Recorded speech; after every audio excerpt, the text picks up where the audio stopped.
Disruptors and curious minds, welcome to the Thinking on Paper book club, the most immersive, entertaining, interactive, community-driven book club connected to a podcast about emerging technology and culture on the market today. I'm Mark, this is Jeremy, and today we're reading chapter 4 of The Design of Everyday Things by Don Norman. And ironically, if that's the right word, we're recording this for a second time because of bad design on the website where we record this book club, aren't we, Jeremy? Very well could be. There's a lot of interpretations to the malfunction, but that has to be one of them. Yeah, bad design, man. I'm starting to, as I've been into this book, I've been starting to realize where bad design exists all around me. Last night, I've lived in my house for like 14 years, and inside my garage, there's 2 garage doors on automatic, push buttons that open the door. And I was closing the door that was on the left, and I pushed the button that opens the one on the right. Yeah. I'm like, shit, I've lived here for like 15 years and I still can't figure. And all of a sudden it's like, bad design. The mapping on this sucks, right? Yeah. So I don't mapping, know. I agree with you totally. Mapping on all light switches. I know I've complained in our book club about my heating system, which is badly designed. The mapping is just a map and a labyrinth. Should be called the labyrinthine mapping. It's just ridiculous. So where are we at on this one? This one is like a chapter kind of about constraints largely, right? Like what? So it begins chapter 4, knowing what to do, constraints, discoverability and feedback. How do we determine how to operate something we have never seen before? How designers can provide the critical information that allows people to know what to do, even when experiencing an unfamiliar device or situation. So essentially that's the lens through which we explore chapter 4. Yeah, one of the first nuggets I had in my notes here is, we talked about kind of knowledge in the world versus knowledge in your head, and the ability that how designers can influence conceptual models, right? When we build something, we're not just building a product or an experience. We're actually trying to like beam what we think is a proper conceptual model of how to interact with what we're building to our audience, to the people that are going to be using this tool. So like knowledge in the world, I had this note as, design that can properly influence these conceptual models will generate the positive experiences that we want. Right, I don't have much knowledge in my head. All my knowledge is in the world today. So could you expand on that and how that relates to everyday things? Yeah, I think the way I take like knowledge in the world versus knowledge in your head, so I'll give a nod to Write to Know You, right? My writing program, it takes knowledge in your head and puts it into the world by capturing it and writing it on a piece of paper, right? So any kind of direction that can be demonstrated as a signifier, right? So signifiers, I think, was early in this chapter, right? Displaying knowledge that is up here as a designer, but knowledge needs to be out there in the world for you to interface with it. Is how I grasp it. Like a signifier of don't delete this podcast episode, maybe like a click Ding, down. ding, ding. Yep. Or yeah, click to follow, all that good stuff. Yeah. Okay, so is that why? So this week I've been building flat pack furniture from Ikea, and having great success with it. Have you heard of the Ikea Effect, Jeremy? I remember running across it, but I don't have it on the top of my head. Essentially, that you invest more in labours of love. So because you build the flat pack furniture yourself, that chest of drawers or that wardrobe takes on a deeper, more meaningful significance for you. You like it more. So not only do IKEA make loads more money because they don't have to build the furniture, they actually lull you into liking it even more. But building the furniture, one of the things that I noticed was how easy I found it. But I was thinking as I was building it, because of this book, I'm finding this easy because I've done this so many times before. I know what these particular IKEA screws and bolts mean. I know what these particular pieces of wood, how they fit together, because I've done this before. If I was approaching this for the first time, I would be completely lost. And if you go back 20 years and look at my first attempts at building IKEA furniture, you can see that. So this knowledge of the world, knowledge in your head, which part of the furniture flat pack building process is knowledge in the world, which is knowledge in my head? That's so what you're saying is I should be falling in love with the small chest of drawers that I built for my daughter that's sitting in her college dorm right now. That's what the science says. I should be really attached to that. That's what Harvard said. There's a paper written by Harvard people, Harvardians. I can agree with that. I can feel that to a certain extent, right? Rather than just like scooping something up and buying something already made, there's a little bit more attachment to it because you experienced the building of it. IKEA is really interesting in that, I think about knowledge of the head, knowledge of the world. I'm putting myself back building this, IKEA chest of drawers kind of thing. And, you bounce from knowledge in your head to like, well, hey, I know kind of how screws and shelves and things fit together in general, right? Versus knowledge in the world, which is like these vague instructions that live in the IKEA instruction manual. So you're kind of bouncing back and forth. But what I always found is like I would just read enough of the knowledge in the world to activate the knowledge in my head because I want to, oh, I got this, and I do it. And sometimes it works. In that case, it works. Sometimes I end up putting shit together that I have to take apart again because I'd rush and don't watch the knowledge in the world, and I, jump to the knowledge in my head. But is that the designer's fault or is that my fault? That's just the human nature, isn't it? It's the ego's fault. It's like I don't need the instructions to build this, and that's fine if you're building a chest of drawers. That's not fine if you're flying an aeroplane full of people, is it? Correct. I mean, one of the, I think maybe for the next chapter he talks about making errors and design-led errors, and it's okay if your chest of drawers falls down, but if your plane falls out of the sky because you're disobeying the knowledge in the world, the consequences are different. Jeremy, talk to me about the constraints, the 4 types of constraints that we read about in this. I think we ran across what physical, cultural, semantic, and logical, I think were the 4. Yeah, that's the 4 And I've the got. physical ones are really interesting. So back to the IKEA example, designing the screws and brackets and little pieces and parts so that they only fit in a limited amount of options, right? So if you have, you have a screw or something and the hole is a different size, you're not going to try and put the big hole in the small or big screw in the small hole, right? So there are things that you can do with physical constraints to make the process of building something either good or bad, right? Let's Cultural. move it to a website, an app or a website design rather than flat pack. Let's move the Example. vehicle. Yep. Yeah. Okay. Physical constraint from a website perspective. I don't know how I would think about that. How would you think about that from a physical constraint? Because that's a digital experience. Okay, so would the constraints become between an app and a website? If you're building a website and building an app, where how the website would act in differently to the app, because one you're using a mouse, the other using tactile touchscreen. Would touchscreen become a physical constraint? To me, I think in that case, like I think about physical constraints being like hardware based. Right. So if Okay. it's software, what's the do you have a dumpy router that's causing some kind of issue with connecting to the software, right? Or I don't know, the constraint that jumped out to me, logical constraint seems pretty straightforward. Semantic is kind of a knowledge based constraint. Cultural constraints, that's the interesting one, right?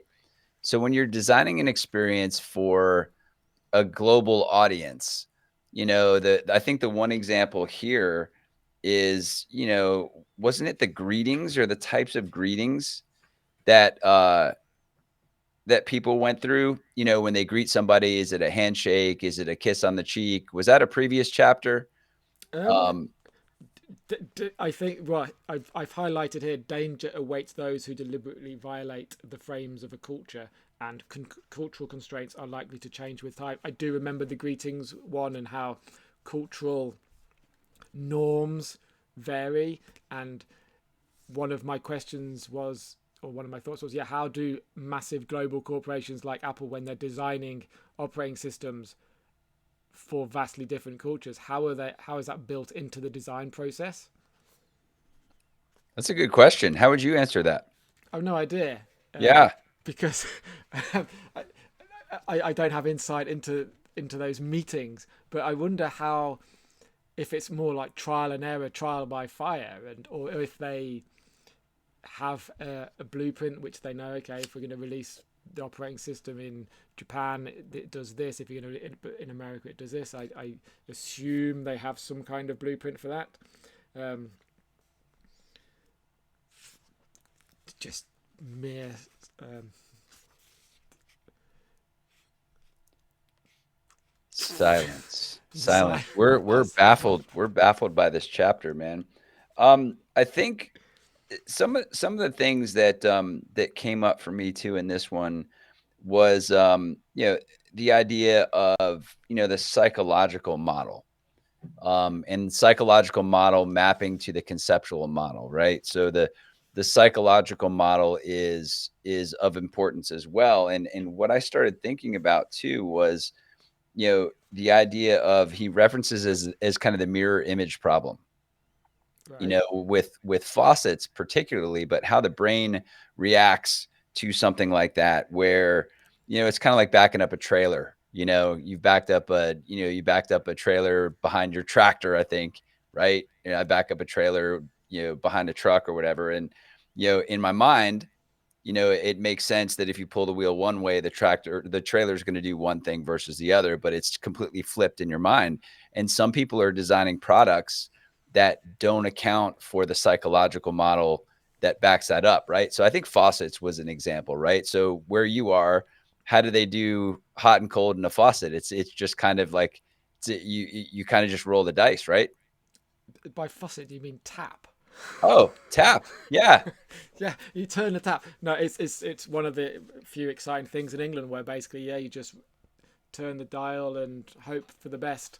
Um, yeah, there is no cultural mapping of taps in England, which I'm used to it. So yeah, it's a risk. One of the cultural things he always also talks about is metro stations in Paris, and how the underground in Paris, you have to open the doors yourself, whereas in America, the UK, and elsewhere in the world, it's automatic. And so people missing their stations in Paris because they don't open the door, they don't know to open the door.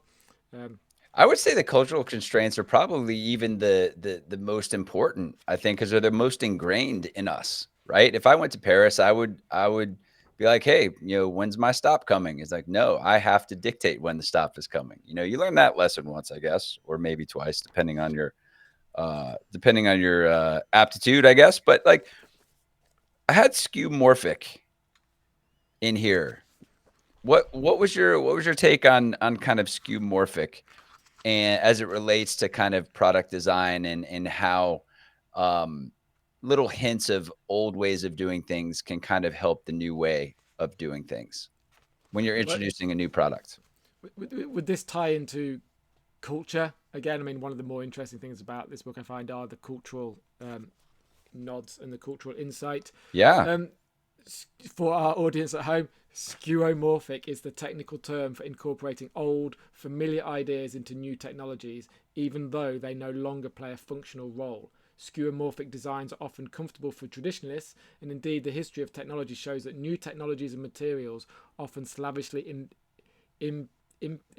imitate the old for no apparent reason, except that is what people know how to do. I think that is incredibly powerful and useful for introducing new people to new technology. If new technology came out and it was completely different to what came before it, I think is this one of the reasons why technology like the mini disc and what was the alternative to VHS, Betamax? Oh yeah. Hmm. I mean, I don't know if they were cultural constraints or if it was part of this skeuomorphic design which made those, you know, jettisoned into the garbage bin of technology history, but I think they're very important. I think they help people to embrace new technology. One of the problems, perhaps, with crypto, DeFi, and Web3 in general is that they don't have much of this skeuomorphic design in it. So making that transfer into Web3 for a lot of people, it's like, what the fuck is this? I have no mapping of what this used to be like, so I don't have the time, energy, or inclination to find out what it is. Well, here I'm going to tie old into new, though very recent. So this book that we're reading now ties very well into the first book we read by Julio Tino, The Nexus, because he talks a lot about grounding as a mechanism for the adoption of new technology and new things, right? So the grounding nature of something familiar incorporated into your new product, whether it lasts or not, maybe it's a temporary thing. I think about it as, Yeah, I wrote down skeuomorphic bridge, right? So maybe it's a I like way that. to use that old technology just for a little bit to Yeah, get people comfortable with the new technology, maybe even without knowing they're doing it, right? yeah, that's a much more succinct way of saying what I was trying to say. Thank you, Jeremy, for Hey, we work together. It's a team effort, man. making that It's a team my effort. ramble more concise. Yeah, I think it's an important part of design, and the very idea that the very fact that skeuomorphic. I think I need a better word, but Is kind of a funky word, man. So what about products that all right, so a good example of that, and he ties into this at the very end of the chapter, is electric vehicles, right? And in right. these new cars they're operated not by a combustion engine, but we're trying to make them more relatable by making them sound like combustion engine cars. Yeah. So, but that gets into another discussion that he talks about that I'm kind of a nerd about, is like, sonic identity and brand identity using sound. Sound hits us faster than any other sense. Faster than visual, faster than touch, tastes, all of that stuff. It hits it the quickest, right? Um, Hold on. I'm going to push back on that. How can that be? How can sound be quicker than sight? Sound is quicker than sight. Look it up. But that would mean that the speed of sound is quicker than the speed of light, wouldn't it not? No, because it's not light that's traveling, it's the images that you're capturing in your eyes and the time it takes to process those images. It's more Right. complex than sound, right?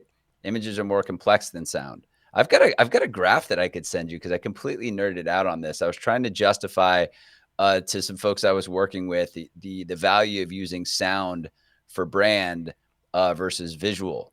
Right. Um, Okay. but they talked about the back to the book, they kind of talk about this idea of having sound to make sure from a safety perspective, if a car's coming, because you can't hear electric cars, right? So if you have to generate a sound, and the safety board, national safety board, whatever the hell it was, created a 248-page document, I think is referenced in there, which is Yeah. odd that I remember the pages, Gotta love um, bureaucracy. to tell you what the sound has to be able to do. So save people's lives and be unique is Yeah. really what it kind of boils down to, right? And not too annoying. And not too annoying, right? Yeah, because if something's too annoying and you hear it all the time, you're going to tune it out, right? And it's not going to be meaningful anymore. That's really an important point. And a very yeah, vital design of electric cars. Maybe that's something you should get into, Jeremy, designing the soundscape for a car. Hans Zimmer already beat me to it, and with him doing all of Christopher Nolan's films and many, many, many other things, BMW or Mercedes, I think, decided to hire him, which is probably not a bad bet if you have a big budget. Yeah, well, you're cheaper than Hans Zimmer, Jeremy. So maybe you could have, if he's got BMW or Mercedes or something, maybe you could have.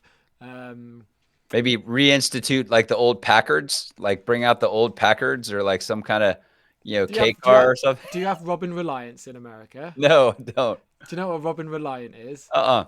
It's like a three-wheeled little car that looks a bit like a van, but only has three wheels. It's really small and um, Maybe you could do the if they haven't brought out an electric Robin Reliant, and you could do the music, That design the sounds like a music. challenge. That sounds like a challenge. So what's your takeaway from this chapter, with constraints and how they relate to mental models and how they relate to psychological models, and like what did you take away to tell all of our designers that are listening to this?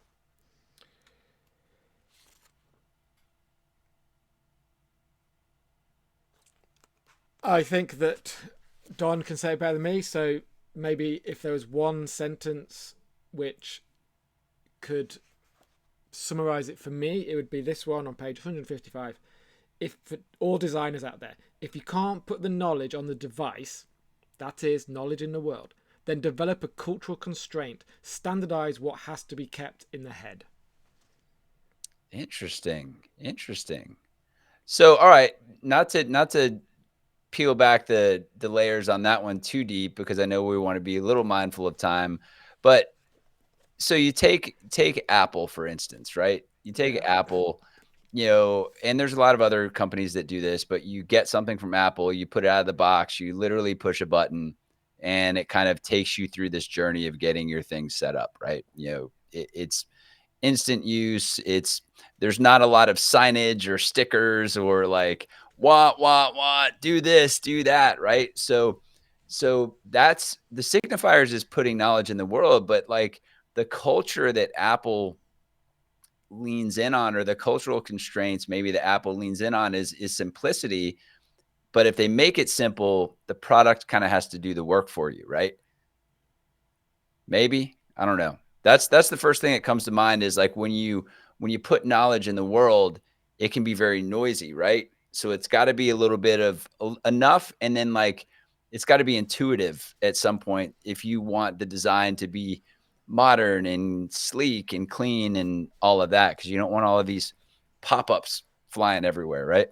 Intuitive, I think. Yeah, that's sleek, streamlined, and intuitive based on cultural, psychological norms that we have all ingested over our lifetime.